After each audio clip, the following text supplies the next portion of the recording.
Hello, everybody. Welcome back to another episode of Magic the Gathering, of Arenas specifically. In this episode, we are, well, going to look at something unusual, something different, something that I haven't necessarily played in the channel. I've had plans to play this deck or another deck on the channel before, but, well, not everything seems to go to plan. But today we are going to spend our time and build a historic brawl deck based on a very, very particular blue card. Now, of course, I could go, you know, a good contender in my mind for decks that might be in the future. Definitely not Lulu. That one would not necessarily be fun, but maybe Norika, maybe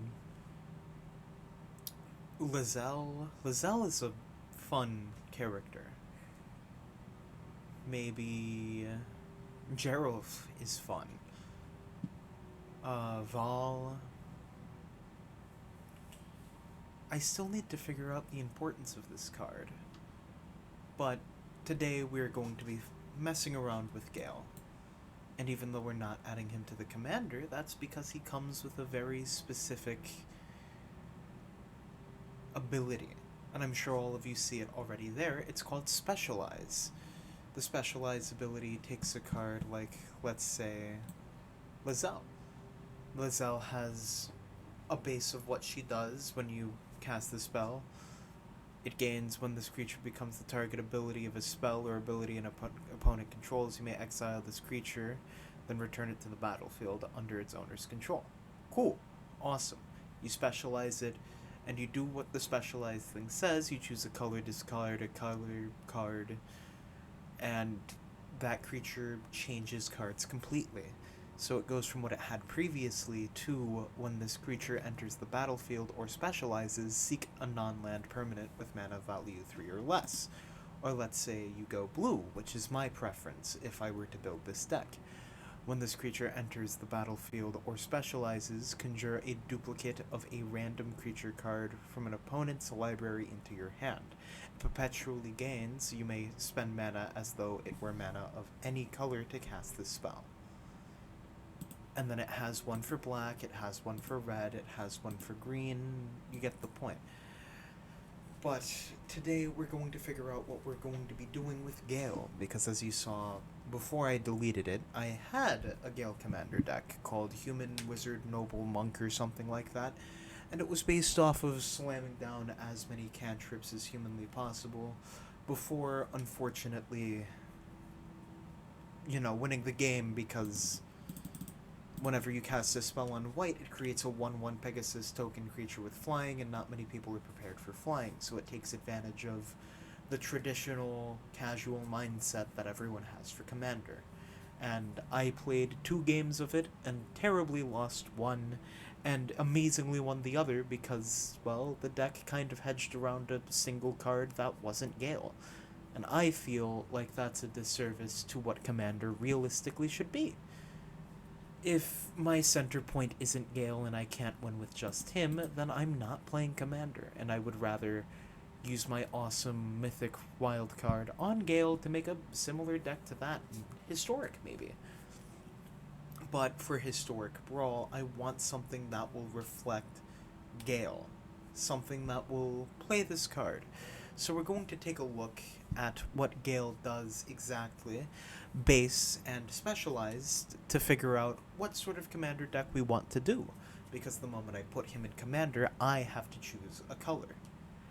And that allows me to put cards of that color into this deck, similar to the background in Paper Magic, if any of you are familiar with that. But first, very simple. When Gale, Conduit of the Arcane, enters the battlefield, you, if you cast it, return target instant or sorcery card from your graveyard to your hand. So we already know that we want to be playing instants and sorceries. Maybe powerful ones, maybe soft ones. we want to be playing those sorceries regardless, or instants as well. When you cast an instant or sorcery spell, draw a card, then discard a card. I'm not a fan of that looting.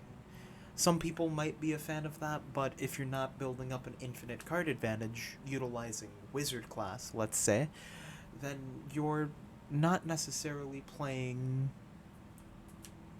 to the best of your capabilities. That discard a card very much so impacts me whenever I want to play it. We already know what Holy Conduit does. It's about what I'd assume to be third, but I'm not sure. When you cast an instant or sorcery spell, each opponent loses 2 life. That sounds fun, because you can very quickly synergize that with Warlock class and kill it. But at the same time, that's an idea for just having Warlock class, and Warlock class itself is not necessarily an instant or sorcery. So let's keep looking. When you cast an instant or sorcery, creatures you control perpetually gain +1/+0. When you cast an instant or sorcery spell, 2+. We could go Simic. Honestly, let's try out Simic. Throw in a Brainstorm, because that's a pretty good. Throw in an Annual, because if you're not running a stupid amount of counterspells in your deck, then you're not playing Historic Brawl, you know what I'm saying? Throw in a Wizard class. Throw in a Consider, maybe. I'm considering it. Expendable Lackey, Fading Hope, I mean, let's see. Oh, I didn't throw in Alchemist's Retrieval? Well, it makes sense. It's too dang expensive. So throw in some Fading Hope, because that can go both ways. Do we want to throw in some spirits? We could definitely go spirits, but I feel like if we're going to make a spirit historic brawl, which we can, we'd want a spirit commander. So opt. Just throwing in the generic cantrips that I feel everyone should have in a mono, not even a mono blue deck, just a blue deck, because these counterspells as, like, oh my god, 1, 2, 3, 4, 5, 6, 7 different types of counterspells, or 5 different types of counterspells, that's crazy. In Historic Brawl, that's 1 copy, so we only have 4 out of 100 to be able to stop a game-breaking turn. I feel like people very much so underestimate the amazingness of, well, Historic Brawl. Historic Brawl has a completely separate mindset when it comes to playing just generally. Rather than having like 2 counter spells maxed out at 4, you have... That's a weird disturb card. I'm not a fan of that. Well, it's a spirit. You have to have a lot more counter spells. And Callous Dismissal, hell, that could be funny. Excuse me if you're saying that word, though. Clone Crafter, and we can run some alchemy cards as well.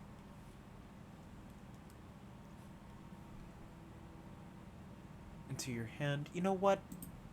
Let's see that, because I'm pretty sure we can rip out some pretty funny win conditions with that, if we ever draw it. Cradle of Safety. Disdainful Stroke. I mean, we'll take that, and that's the last bounce spell I feel comfortable running. Essence Scatter, just in case. Fairy Vandal. Let's take it. Oh, whenever you draw your second card, not cast your second spell. It drops a lot. Our goal is to cast a bunch of funny spells and not necessarily worry about the initial. Maybe worry about it if we use something specific, like, where is it? Essence Scatter. Like, let's say we burn that on a random thing. Oh. Excuse me. But let's say we burn Essence Scatter on a random thing that we're not fond of, and we know that they're probably going to be casting their commander soon, so we play Gale, put it back in our hand, and try and keep up enough mana to still, well, cast Essence Scatter. That's the entire idea of how we're going to be utilizing Gale. Into the Royal, Jexai Elder Prowess. Whenever you cast a non-creature spell. You know what? Let's try it. And then let's try Ledger Shredder, because that one's going to be fun. Make disappear. I need to remember to throw in some green cards as well, because otherwise we'll just be running mono blue. And as funny as that would be, that's not necessarily the idea of a deck that we have here. And a lot of people might be like, oh my gosh, you're making this terrible, terrible deck. You have so many 2-drops and some historic brawl. You know, veterans might be cringing in their chairs right now because of this. But this is realistically what I would consider to be a part of the process. You know? Like, we should keep a good amount of removal, a good amount of... I said it would be the last bounce, but I'm a liar. A good amount of removal, a good amount of counterspells, because, well, you'll never really know when we'll need such a thing. You know, maybe this evasive creature would be awesome, but I'm trying to think of something else that'll be more important, like, let's say, Hexproof. This is just a better Frostwinks. Hexproof would do us a lot better because we just play Hexproof during a turn. And, well, they can't really be attacked, so they gain... They're untouched by spells. They're evasive to spells. And even though it's not evasion like Unblockable or Ninjutsu or anything like that, it's still important because we might be... We have 30 cards left. I need to throw in some creatures. I need to give a reason for green to be here. So, Abundant Harvest. Choose a land or non-land reveal cards.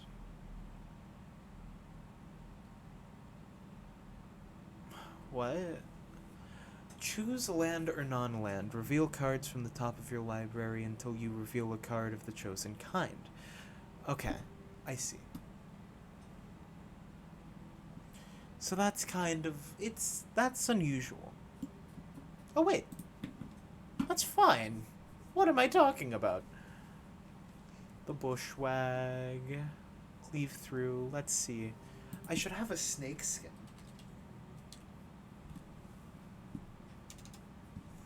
Oh. Well.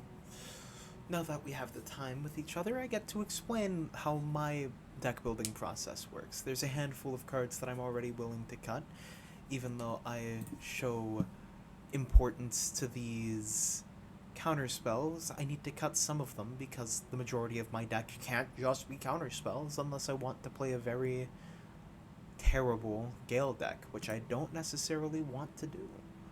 I'm not trying to... I'm not trying to make this the silliest deck or the most competitive deck. I'm trying to make this a funny deck. I'm trying to make this something that we can sit down and lean back and play. Just to have fun. And because of that, well, it takes a little bit. I have to handpick certain things and think about what exactly I want to do in terms of playables, non-playables, and things like that.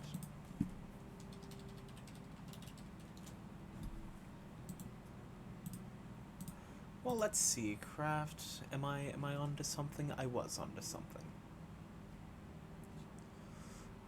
But unfortunately there are no instants that give protection from.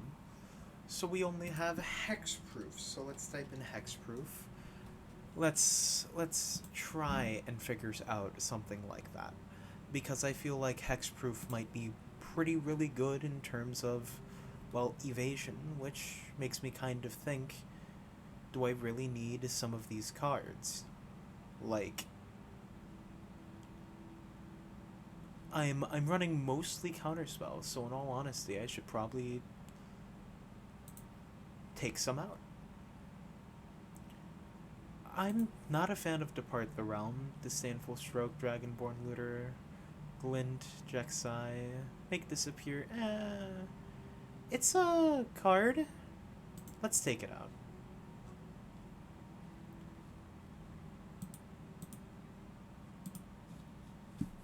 Wait, there's no hexproof blues?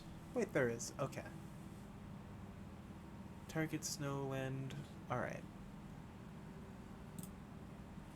Now let's see. Dive down, target creature. Do I have a... I can craft it.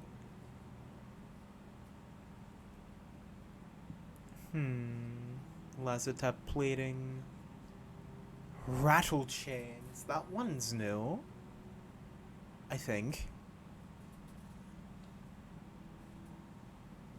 Oh, wow. There are so many cards. This is what I love about Historic Brawl. There are just simply so many cards. This is, well, I'm not sure if it's a need. We're not necessarily ramping into anything in specific. So, let's just keep thinking here. I do want a dive down though, so I'll throw it in the 1-drops. And now we have our equal share of instants and sorceries. Of course, not many green sorceries, so let's try and even that out. Charmed Sleep is fine removal. Convolute, Frost Trickster, Cradle of Safety, Armguard Familiar. What can we get rid of?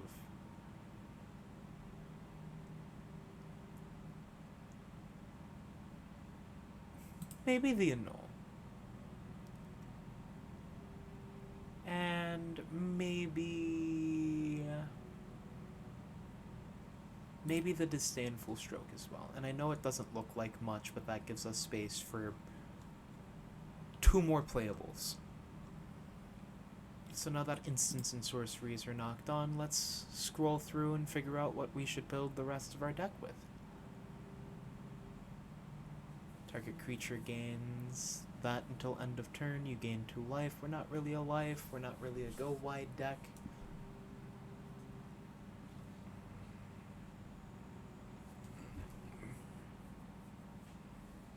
And we only really have a wizard in our party, so I kind of want to find something that gives us counters.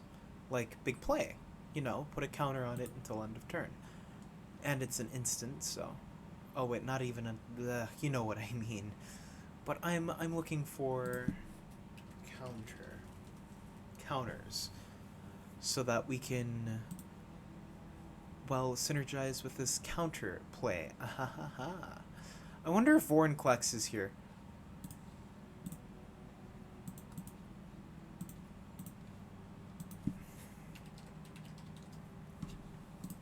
Just throw him in here, you know. Phyrexian. Only Vorinclex. Really? Really? Alright, so the Metamorph enters the battlefield, a copy of creature. Except it's an artifact, which goes well with Jin Gataxius, I think?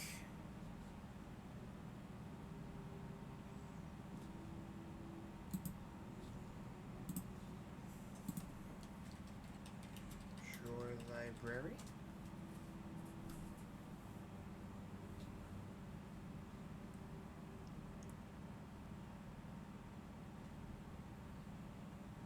I kind of wish we had, well, something that we could just pick up and look through our library for. But right now, let me unclick land and click on Planeswalkers and try and see what we can pull. We have Cosmino, which scries, and we can try and keep safe. We have Kiora, which isn't necessarily going to be the best with... You know, it might. Let's throw Kiora in there. Garruk, Mordenkainen will probably benefit us having that. Teferi. And then let's craft some of these. Let's see what we can do. Jace, Narset, Jace, Kasmina, Kiora. Well, this Kiora is... Same Kiora, yeah. Jace, Tezrit, Jace, Mordenkainen, Mu Yanling, Celestial Wind. Let's see. I kind of just want something that's low and cheap and easy to cast. Something that'll just...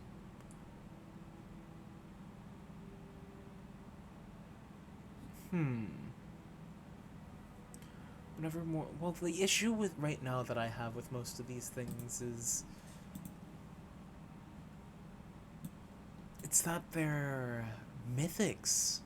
And I get that planeswalkers kind of want to be mythics, but, you know, the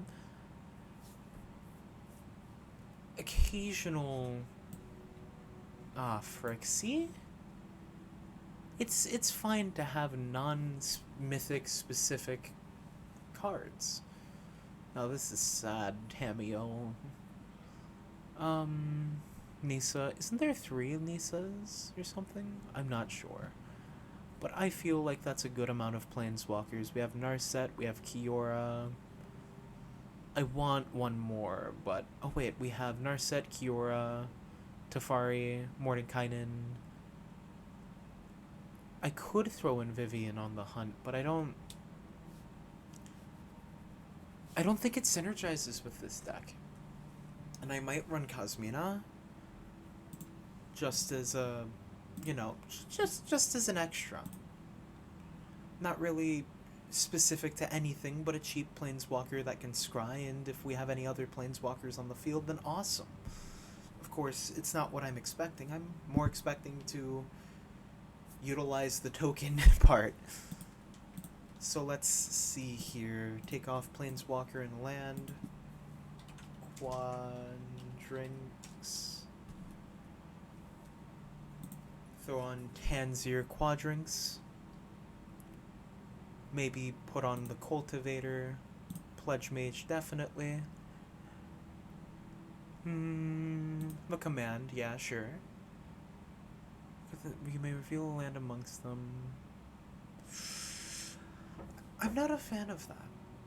I feel like we can ramp another way. So that's about it. Let's actually, is there any more quadrinks that I'm missing from this pack? No? Okay, awesome. So let's try and figure out what else to do. Because I feel like we have a pretty okay amount of creatures. An undeniable creature that we will always have. We just need fixing, I feel. Some fixing, of course. Not all the fixing in the world, don't get me wrong, just some to make sure that we're able to do our jammies. Some personal preferences here and there, of course. And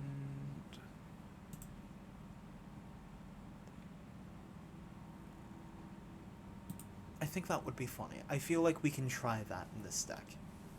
We're not running tricolor, so we wouldn't need Prophetic Prism, but Prismite, that might be funny.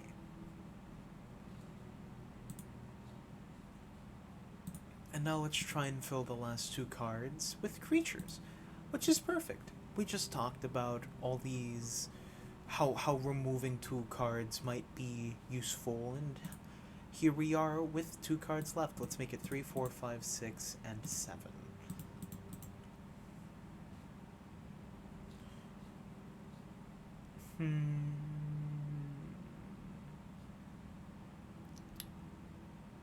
I'm not sure. Champion of Wits. You know what?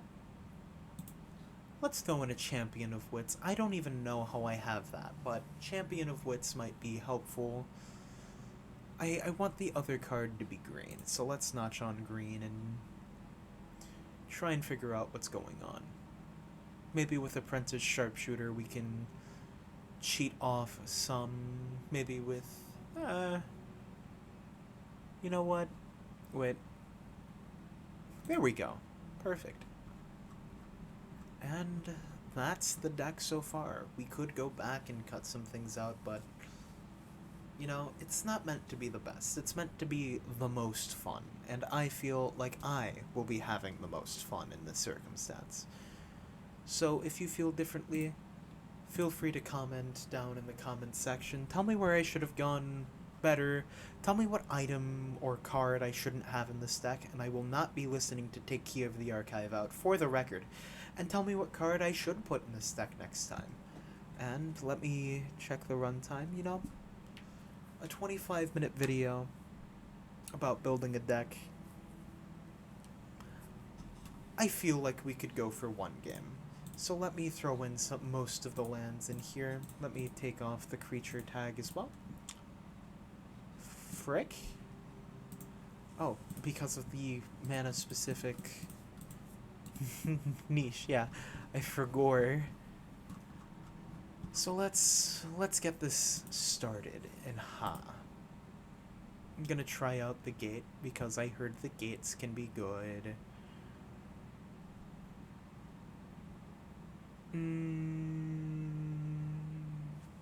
Gate. Boseiju. Let's see. What is this one? I wouldn't want Otera. So let's throw that in, that in, that in. Where we might not be, snow, but dual lands are dual lands, so I'll take it. And actually, I can already think of a spell that we are in a negative for not running. So let me try and find something to remove in favor of that.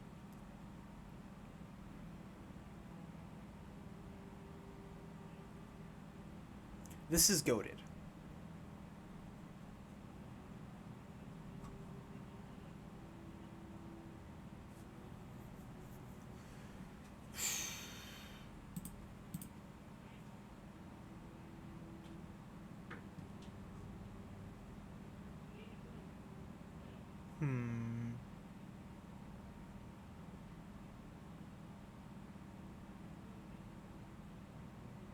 Convolute is always fun.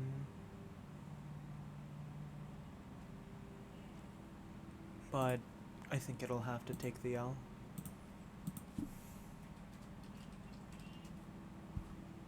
And signature spells. Mostly because we're a very heavily cantrip-oriented deck. So, if we have that, play it, even though it's not an instant or sorcery, we'll always be casting instants and sorceries if we happen to get it. And Gale will always be proccing his ability. Again, it's not the best deck, but it's a fun deck. And that's the point.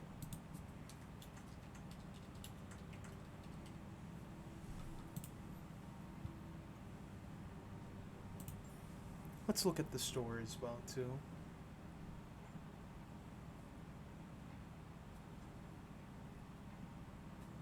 Man, this store is amazing. I love how it's so black.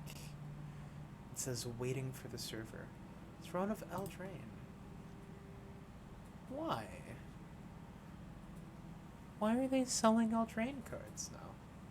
What incentivized this? Weird.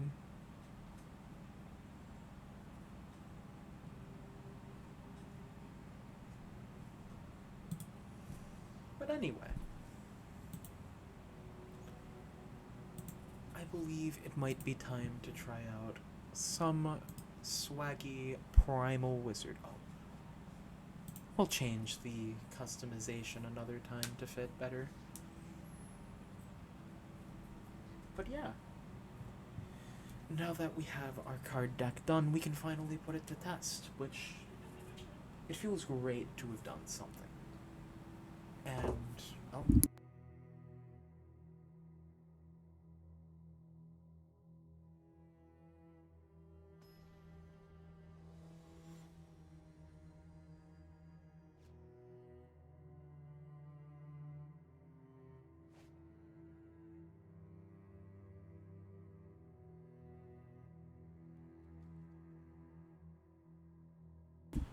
And I go first.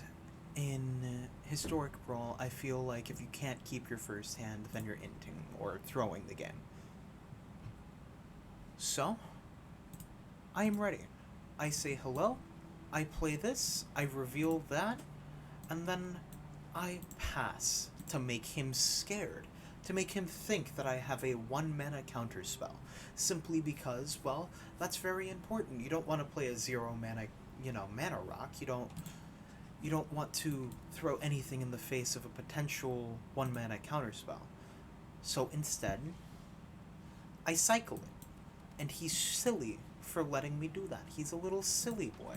I say hello back. I can't remember if I did it first, but it's always courtesy to say hello. Of course, he gains 1 life. We'll play this. Do we want to bust a move? I think I want to bust a move. We could play... I'm gonna play Signet Ring. What am I talking about? Bust a move. And now we may draw a card. So long as we discard a card. Let's see what this card is. Not a fan. Of course, next turn we can play Gale and then specialize it, which we might want to throw away a green card for, because I know for a fact that Vorinclex is not a throwaway, and Cosmeta is only kind of.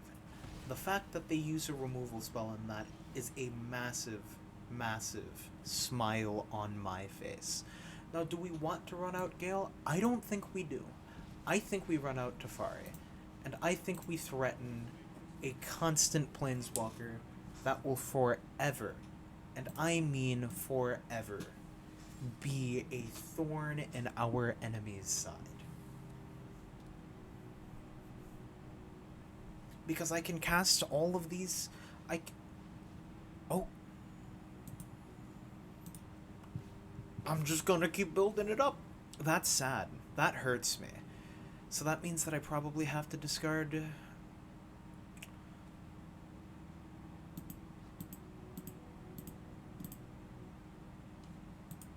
Frost Trickster. Now what will he do? You may discard a card if you do draw a card. Or add 2 mana to be able to cast a dragon. I forgot we're playing up against a dragon deck. That's unusual. And now with this, we can run out Gale nonchalantly. Throw back Consider to our hand. Press the next button.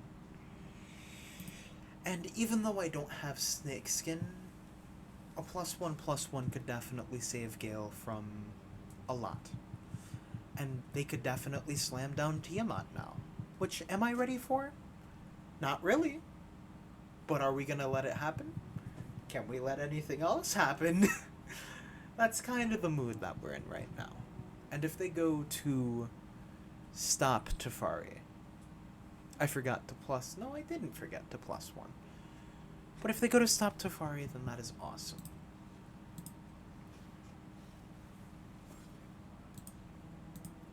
And awesome, we got our hexproof.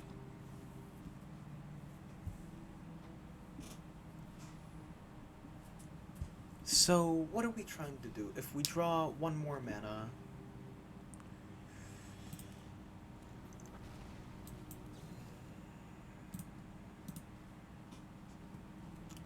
I think that was worth it. You can tell me otherwise. I think that was worth it. I'm not taking 4, he's not healing 4. We're at a pretty good state. And Vorinclex, what's up, buddy? He's a 6/6. I think we run out Vorinclex, our Trample Haster. And I think we draw a card and then discard a card to make him go up to 8 now.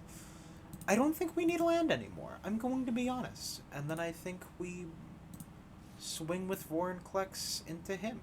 And if he chump blocks it, then that's awesome. We still deal damage. But the thing is that it's sad. 1 loyalty. Exactly. Oops. It has trample. He forgot. He can do that. He can still slam down Tiamat. And I'm kind of waiting for something like that to come and happen.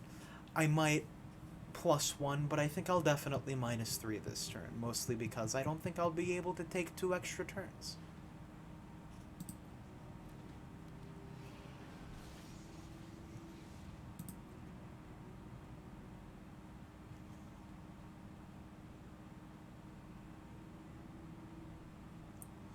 I love how it's put them into your hand. Tiamat could have definitely been better if one of them went to the battlefield and one of them went to your hand, but it's just not one of those cards. Of course, it helps set up for... Why are you running Miram if you're not... This is what I don't get about people. You can just run a better deck with just Miram.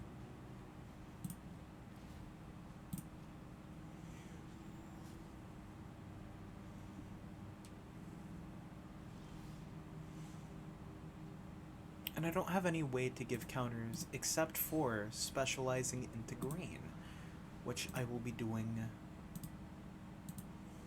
by discarding Cosmina, surprisingly.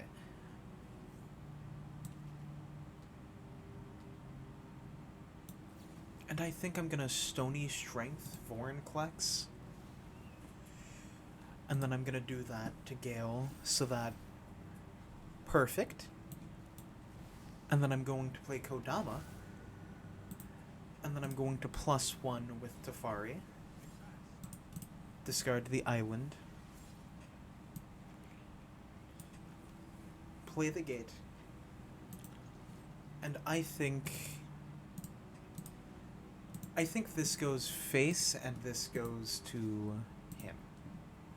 Which, yes, I'm understanding. He's probably going to get out of hand with... Why did he discard Miram? That is the best card in his deck.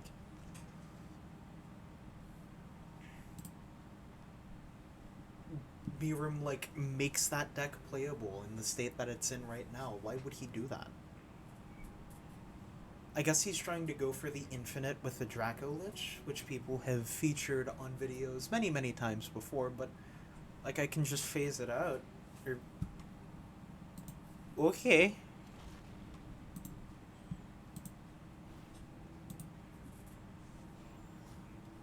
I'm kind of like hoping that makes him go for that for whatever reason. And yeah, I don't I don't block. I'm okay with this. Unfortunately, I draw a land, but I can seek.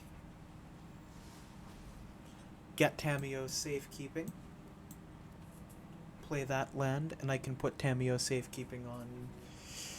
I could just keep putting it on Vorinclex and watch him get bigger, because I honestly doubt that they have any exile effects, considering that they're a dragon-centric deck, and all of the other colors that aren't red are realistically splash. So... yeah.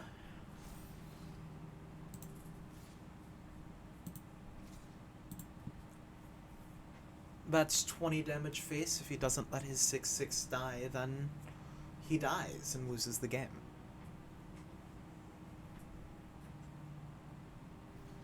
He acknowledges this. He doesn't have anything to bump it up, so he's still in the game. I could still very much so lose.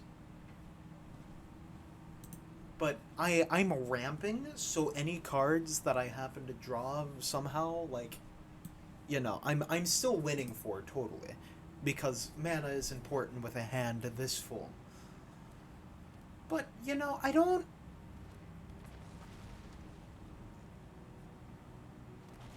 I guess? That doesn't really stop me. I guess, like... I want to keep them with Trample, because Trample is what's winning me this game. Why?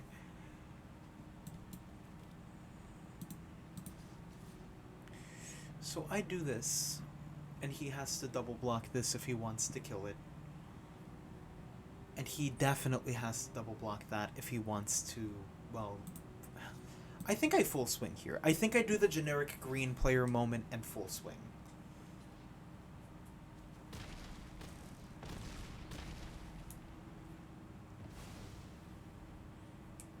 Because I'm still left with a palpable board.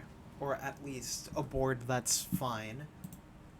If I draw any good card, then I win the game. And honestly, With the amount of lands that I'm thinning from my deck and the amount of lands that I've been drawing recently, I think I just win. He has 1 HP and he has to stop not only Vorinclex but Gale with however many counters they'll have at the end of the day. And I get that they can make near infinite bodies with Miram, but like that's 2/7/7s. Oh, miscalc. That's whatever. It happens. That's the wonderful thing about Historic Brawl. I kind of just lost because Miram and Haste Dragon that I wasn't expecting, but I'm not gonna cry about it. A bunch of people in the comment section might be like, "Oh my god, you're the worst! You let Miram do his thing and now you lost. This is why you're bad at Magic the Gathering." You know what? It's fine. I made a fun deck. I was 1 HP off of winning. If I drew any cantrip at any time, we would have won that game. And honestly, that's enough for me. So I think I keep 7.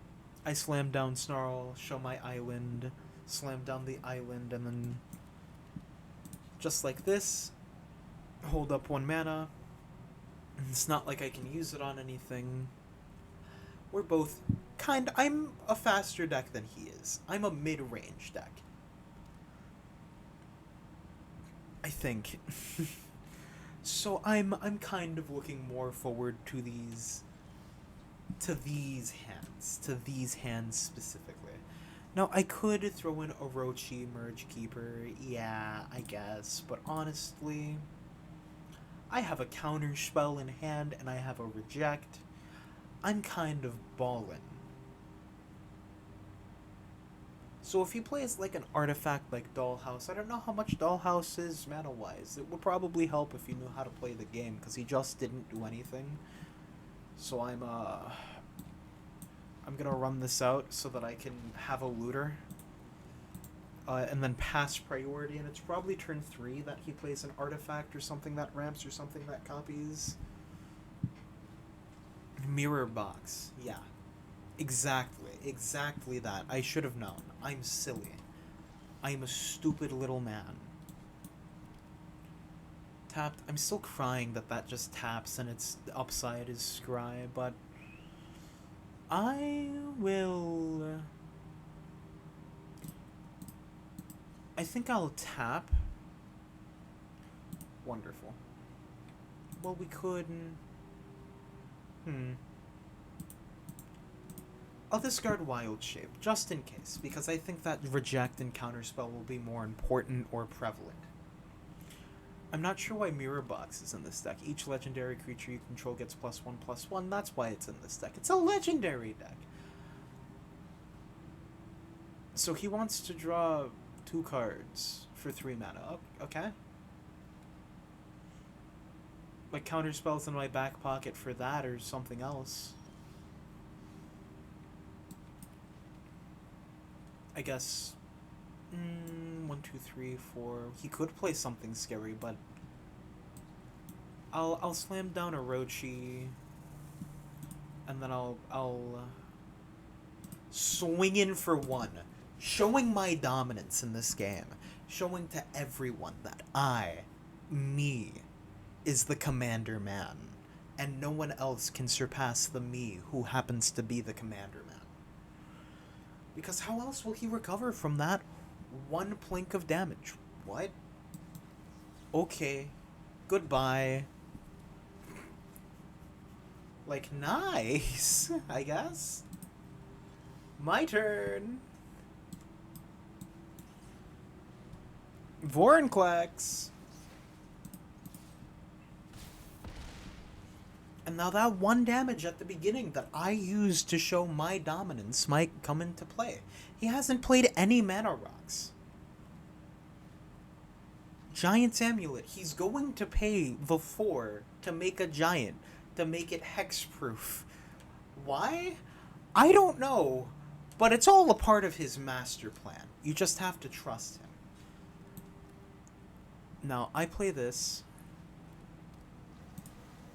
I tap this. Oh, wait. whenever you... Oh, yeah. I press cancel. I undo, actually. I press next. I swing in with my 6/6.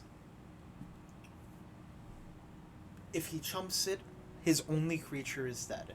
If he has any spell for 1 mana that can make it better, I have not only safekeeping but also counterspell, which I can use. I thought that was sheesh. I thought that was like a forest to my left.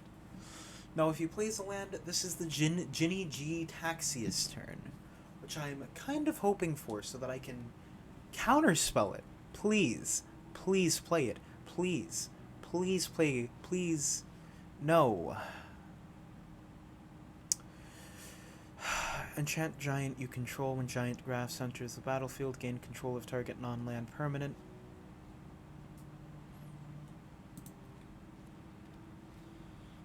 Choose.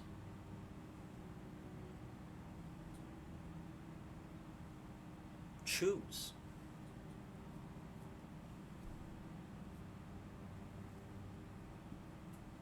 Choose. Make your choice. Do it. Do it. I dare you, dude. I dare you. He knows something's up. He knows that I am going to, like, Tameo Safekeeping or Snakeskin Veil or something like that. He has his YouTube channel up, The Destroyer of Worlds, youtube.com/The Destroyer of Worlds. And he's commentating to his viewers at this exact time, saying that he's scared, he's terrified, and is currently in a state of paralysis because of it. Because he knows that I have a counter to his choice. And no matter what he does, he will not be able to make the choice correctly. He will not be able to actually utilize this ability.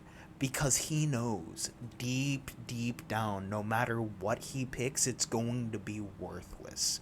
Because I have a Tameo Safekeeping in my hand. And I am that ballsy man to be like, yeah, take something. I dare you. I dare you. And I still have counterspell up. It'd be really funny if Hexproof didn't count for abilities and it was just stolen and I was just shown to an idiot amongst the, like, 5 people that watch this.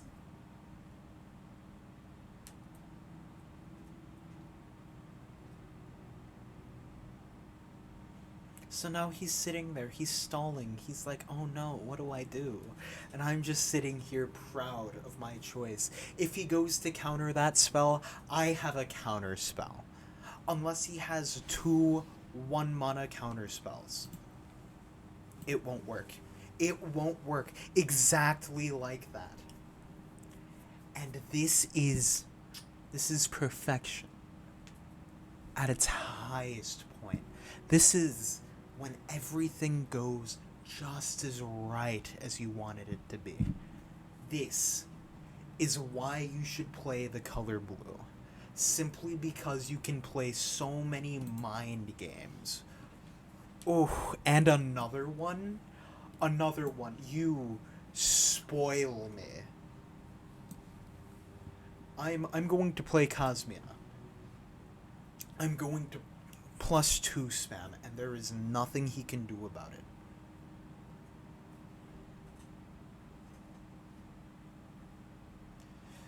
Because I play Cosmina, he counterspells it, so what? But if he doesn't counterspell it, I get a +4 Cosmina each and every turn because of Vorinclex, making me closer and closer to making the broken -X fractal while still having Cosmina on the board.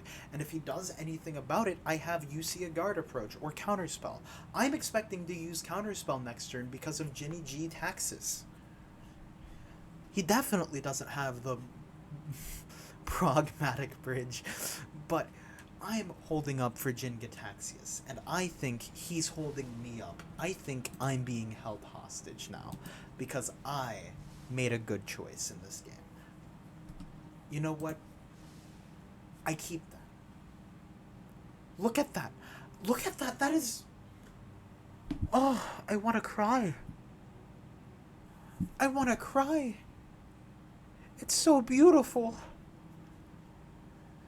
Oh, how lovely it is. How wonderful a day it is to play Simic today. And I get to choose to not beat him up, because if I do, then I'll probably run into some sort of trap. But I am expecting him to have either gotten up and make a sandwich because of how much he raged when he saw that I had Tameo safekeeping in that moment. Or that he's just going to slam Ginny G Taxus down and I have a counterspell ready for it. I've been holding up 2 mana for each and every one of these turns. He probably knows without a shadow of a doubt that I have a counterspell in my hand for the Ginny G Taxus man. And there it goes again. We're probably going to win this game, and this is going to be my proudest game yet. Now, I should clarify. I don't condone cyberbullying. Not by a single bit. That stuff is kind of bad. But when playing a card, or the existence of a card in your hand makes someone get up to make a sandwich, I find that funny. Because they can press concede.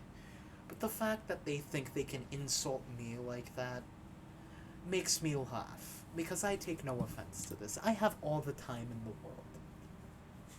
I don't have to worry about how much time it takes for someone to eventually concede.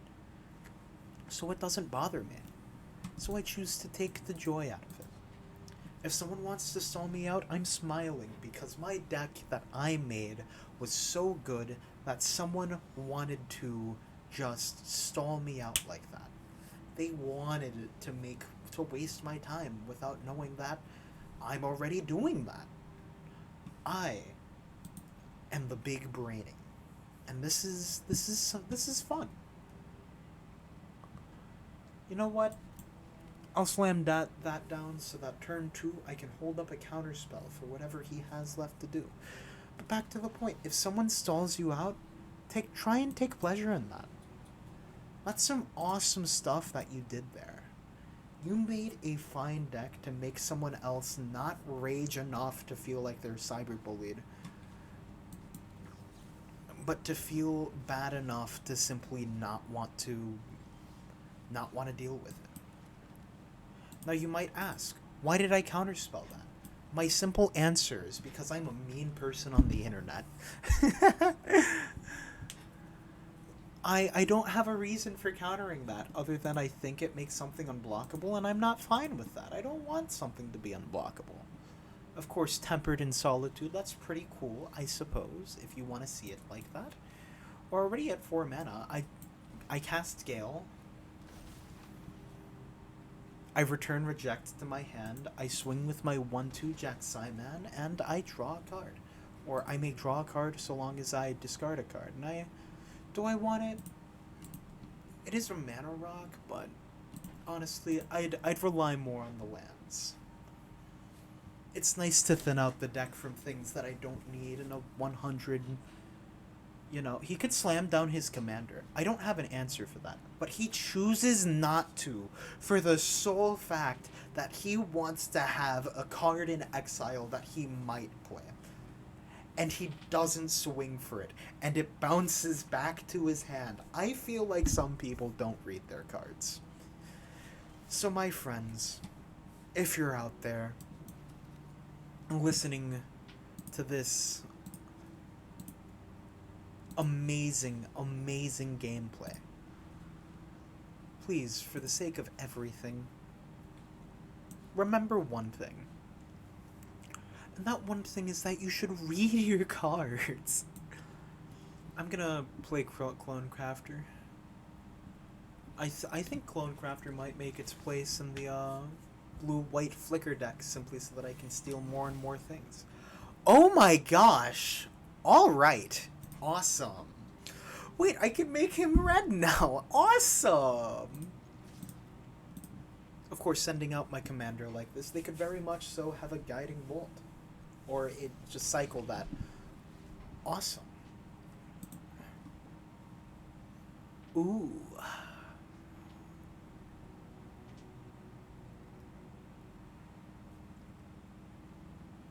Oh, this doesn't count because it's a front and back card, so... Well, I'll discard the island because it doesn't seem to matter too much. And if he tries to slam down a creature like, let's say, his commander, I have a reject for that. And if he tries to kill one of my things, I'm just gonna shrug and keep punching him with, like, 1/2s and 1/2s. See? Oh, what? Perpetually loses. Huh. Okay. Well, I mean, I have another commander now. I guess. Well, it's good to know that they have that. Anyway. Play your commander.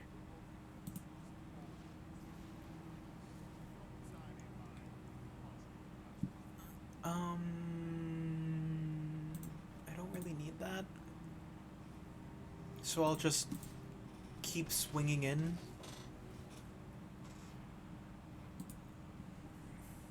Wonderful. I'll keep the reject. I don't really need the Burgie. I'll discard the Burgie to show them that I stole Burgie from them. But I don't really need it. Oh gosh. Oh no. The 3/3. Imagine if he kept his Ronin, actually. He would have been able to take an extra combat phase, but he's not able to now. So what I get to do is I get to play signature spells, get prowess. Ah.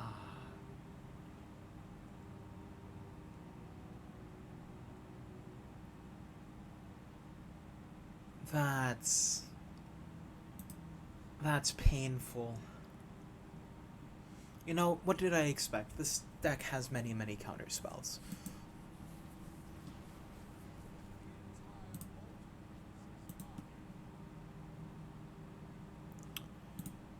I can't really swing in with anything, so I'll just have to play the defensive, I suppose.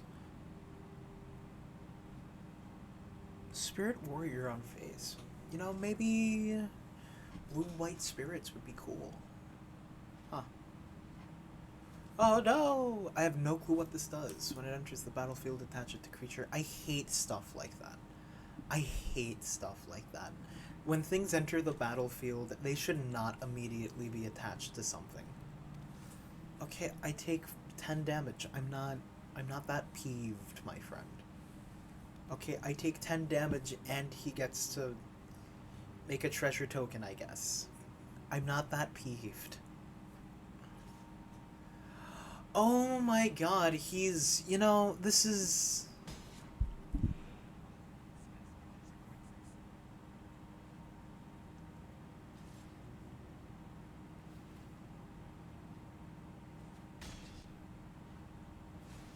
And it doesn't tap. And I have neutralize as my thing. That's painful.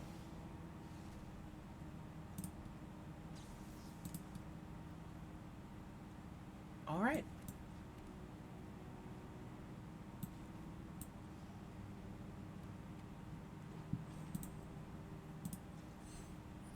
Let's play it on blue. Discard an island.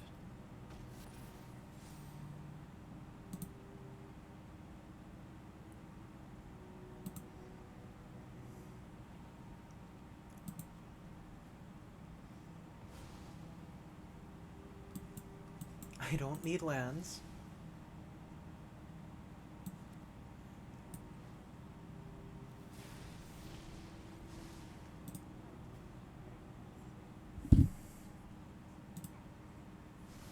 There we go.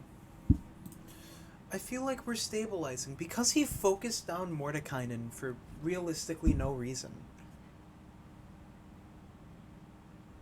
I'm confident enough.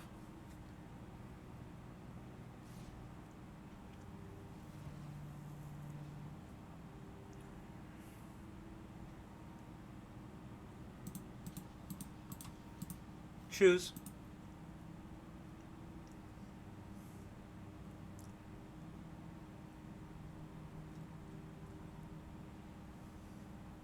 Go for the Gale, please.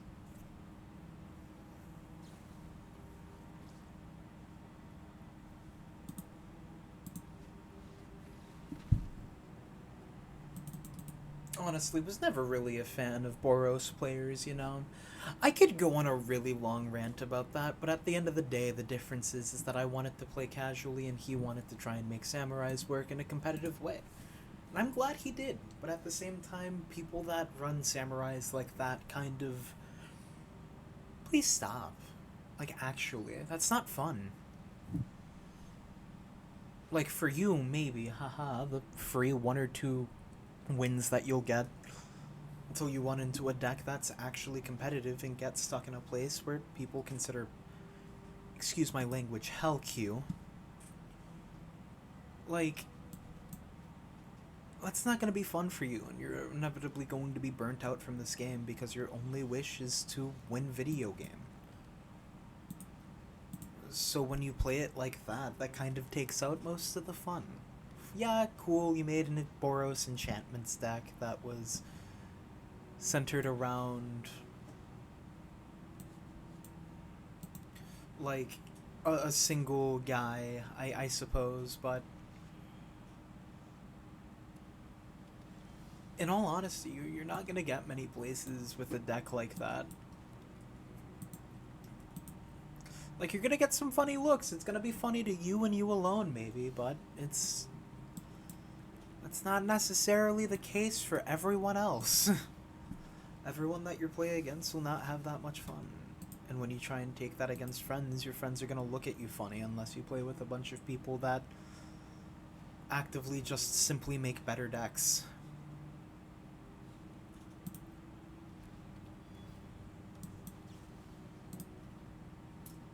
Make another one.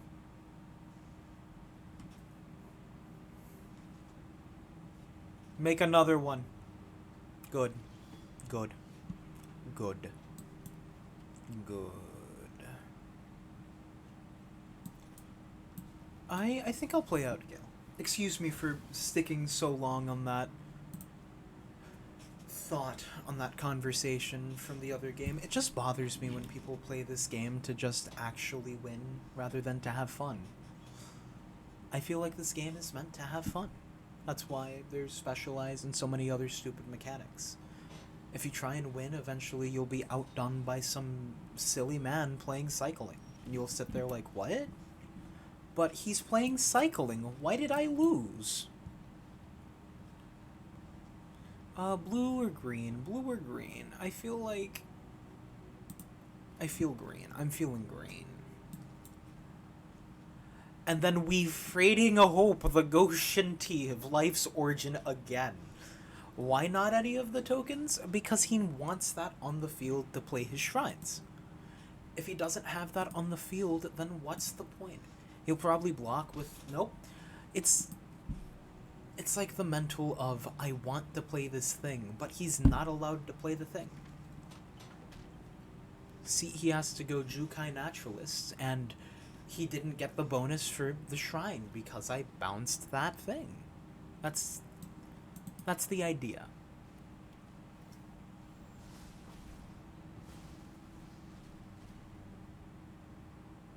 Another neutralize. I am screaming.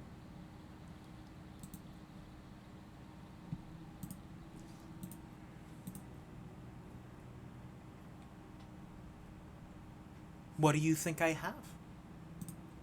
No blocks? Alright. Alright, I get you. I get you.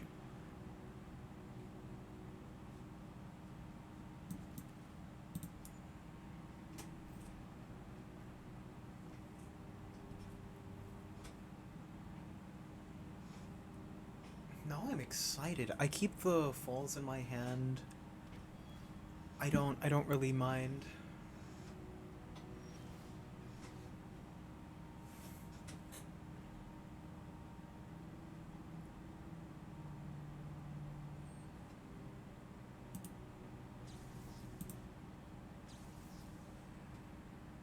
Target player shuffles up to 3 cards from the graveyard. Creature, planeswalker. I'll choose this one and this one, and then I'll choose to do that one. And then put 2+1/+1s on him.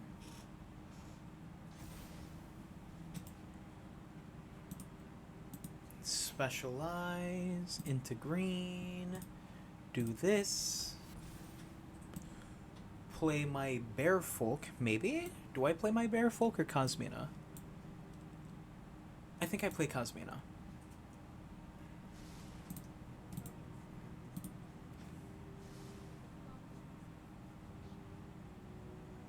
And I draw this.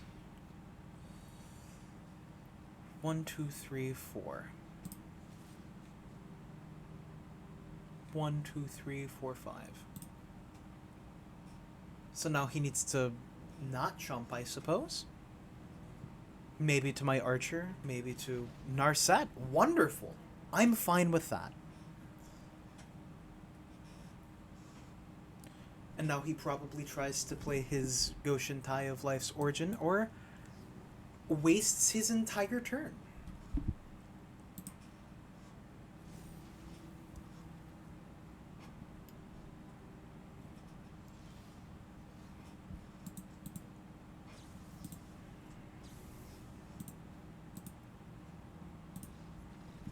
And perfect. That is why you should pack more than just Vorinclex. If you throw in multiple win cons into your deck, excuse me for not narrating the best that game, but if you throw multiple win cons into your deck, then in a 100 card game, you are eventually going to draw one of them. And this is where the video will end while I explain more about that. Kalane is awesome, Rally Maneuver is pretty good, Giant Fire Beetle, Chain Devil is fine, Valiant Farewell, Deadly Dispute, Soldiers of the Watch, and a rare. The rare is accepted. Now for the second pack, should it be a mythic or should it be a standard? Mythic or standard? Mythic or standard? Mythic. I'm kind of hoping for the specialized cards, if I'm gonna be honest. Alright, Ganassi Rabble Rouser, I heard that card was good. Two-handed Axe, not my favorite. Thieves' Tools is fine. Ettercap I have a max of. Air Cult Elemental doesn't matter. Packed Weapon, wonderful. But let's go back to the deck tech to explain. You saw me build this deck, but I didn't explain my thoughts behind it. This deck, it's an undeniable spell slinger deck, yes. But when you look at it, its center point is Gale. It all comes back to him and his green form. Because Gale can just take the game off of his feet even if you don't have signature spells or quadrinks or Vorinclex. I cast a turn 4 Gale, next turn I specialize and then throw out a bunch of cantrips and now you can't touch him because, let's see, 4 mana, 5 mana, take 2, and then I cast 3 cantrips. That's 2, 4, 6, 1 counters. So he goes from a 4/5 to a 10/11. Of course, in a hypothetical scenario. You can't contest with that on turn 5 with many things. Things that can contest with that are like Tiamat or Miram. And even then, Miram is a turn 6 play, unless you're mana rocking. And even if you're mana rocking, we're mana rocking too. Of course, it won't be nearly as well as they will because they're an end game and we're an early game, but the mana rocks are still valuable to make sure that we can cast those cantrips. We never got Wizard class to get more +1/+1 counters. We never got Brainstorm. We never got Snakeskin Veil to give more. We never got Cradle of Safety for Hexproof. We never were able to cast Mentor's Guidance for the double scry 1 then draw a card, but at the end of the day, Gale, Vorinclex, and signature spells, along with Mordekainen, provided enough aggression, enough of that pressure to warrant a direction of 10 damage to a single card, or to win us the games by themselves. Of course, with Tanzir, it could get even more out of hand because we double the 1/1s on target creature we control. That's insane. And with Gale, we just choose whoever that gets to, so that's even more insane. We can make this Do I have any 1 mana creatures? I don't think I did. I think I opted out of that. We can make this Jukai Specialist a 1/2 and turn it into a 20. Like 22. Yeah, that's the year this was made. But that's the idea of this deck.